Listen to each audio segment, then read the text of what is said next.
ग्रामपंचायत कामगार सेनेच्या वतीनं आयोजित मोर्चा, निदर्शने, धरणे सगळं एकत्रित जो कार्यक्रम आयोजित केला, याला उपस्थित माझे सहकारी, या कामगार सेनेचे मार्गदर्शक आमदार सचिनभाऊ आहिर, या कामगार सेनेचे मार्गदर्शक तथा म्युनिसिपल कॉर्पोरेशन कामगार सेनेचे अध्यक्ष आदरणीय बाबाजी कदम, विलासजी कुंभारवार, दयानंदजी एरंडे, उपस्थित सर्व पदाधिकारी, महाराष्ट्र राज्य ग्रामपंचायत कामगार सेनेचे सर्व सदस्य, माता भगिनी आणि बांधवांनो, खरं तर बाबा माझ्याकडे 4-5 दिवसापूर्वी आले होते आणि त्यांनी या मोर्चाचं निमंत्रण दिलं होतं. परंतु आज विधिमंडळाचं कामकाज आताच निरोप आला, 3 वाजता सुरू झालं आहे. तिथे उपस्थित राहणं आवश्यक आहे, परंतु मला असं वाटतं तिथं उपस्थित राहत असताना या महाराष्ट्रातून गावागावातून आलेल्या ग्रामपंचायत कर्मचाऱ्याच्या आंदोलनालासुद्धा उपस्थित राहणं आवश्यक आहे. कारण मी आमदार, विरोधी पक्षनेत्यानंतर आधी मी शिवसैनिक आहे, सगळ्यात महत्त्वाचं.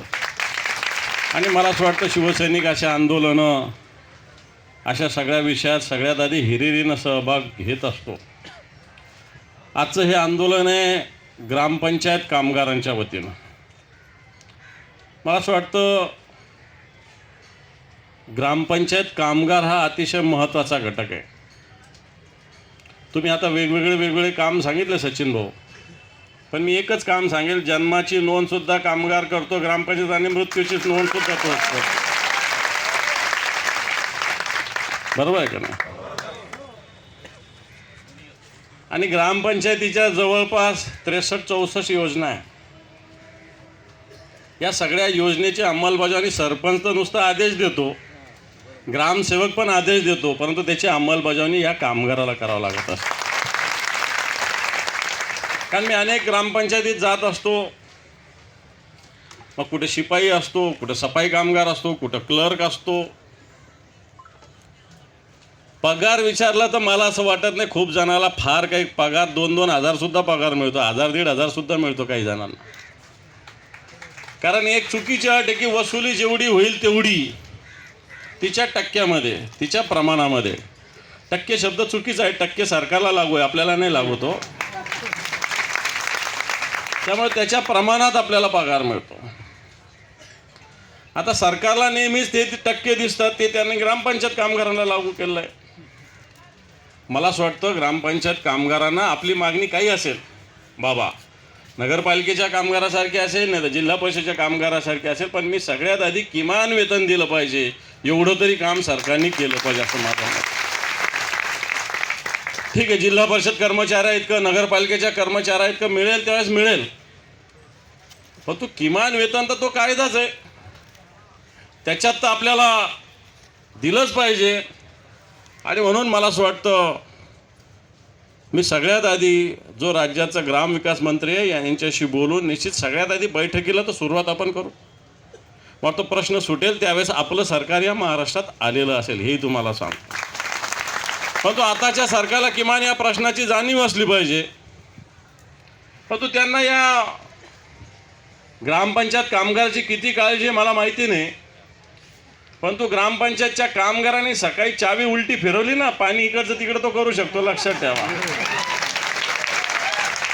आणि ज्याला नाही पाजायचं त्याला चांगल्या त्या चावीच्या आधारात पाणी पण पाजू शकतो, लक्षात ठेवा. एवढं ग्रामपंचायत कामगारांचा नाही. एखादा ग्रामपंचायत कामगार गावाचा सरपंच सुद्धा बदलू शकतो, असे मी कामगार बघितलेले.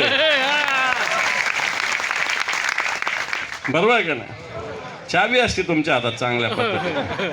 तुम्ही इथं बसले आता ठीक आहे, पण गावामध्ये तुम्ही बॉस आहे, लक्षात ठेवा. पगार मिळत नाही हा दुसरा मुद्दा आहे, पगार मिळत नाही हा दुसरा मुद्दा आहे, पण तो गावामध्ये आपल्याला एक महत्त्व आहे वेगळं, असं काही समजायची गरज नाही. आणि म्हणून मला असं वाटतं ग्रामपंचायत जे कामगार आहे त्यांच्यासाठी शिवसेना एक लढा उभारते. शिवसेनेनं सर्वसामान्य माणसासाठी कधीही एक आधार देण्याचं काम शिवसेनेनं केलेलं आहे. उद्धवजी ठाकरे साहेबांसारखं नेतृत्व या महाराष्ट्रात असताना अनेक कामगारांना आपण न्याय देण्याचा प्रयत्न केला. दुर्दैवानं या राज्यात गद्दारी झाली.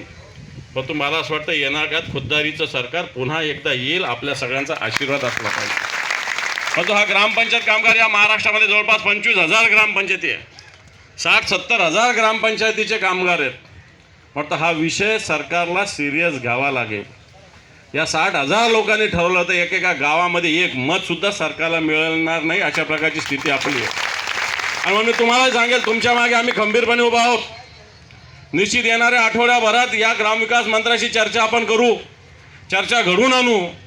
पण सरकार जर या सगळ्या चर्चेला प्रतिसाद देणार नसेल तर या सरकारला उलटं करण्याचं सुद्धा तुम्हाला ठरवावं लागेल, लक्षात ठेवा. आज हा ग्रामपंचायत कामगार सकाळी उठल्यावर पाणी पुरवठा करतो. गावाच्या योजना कित्येक दूर दूरून, काही काही गावात पाणी येतं, लांब लांबून 1-2 किलोमीटर, 4-4 किलोमीटरवरून पाणी येतं. कित्येक गावामध्ये वेगवेगळ्या गोष्टी असतात, वेगवेगळे कामं असतात. मिटिंगचा निरोप देणं असेल, मिटिंगचं प्रोसिडिंग लिहितात बरेच जण. मला वाटतं हे अतिशय जिकिरीचं काम आपण सगळे करत असता. म्हणून आपण एक जबाबदार घटक या समाजातले आहात, नुसते ग्रामपंचायतीचे नाही, तर या राज्याचे जबाबदार घटक आहे. आणि म्हणून आपल्याला न्याय दिला पाहिजे ही भावना आम्ही निश्चित ठेवू. आणि त्याच्यासाठी आपण जो लढा देतो, आपल्या खांद्याला खांदा लावून आम्ही निश्चित उभं राहू, अशा प्रकारचं अभिवचन देतो आणि थांबतो. धन्यवाद. जय हिंद, जय महाराष्ट्र.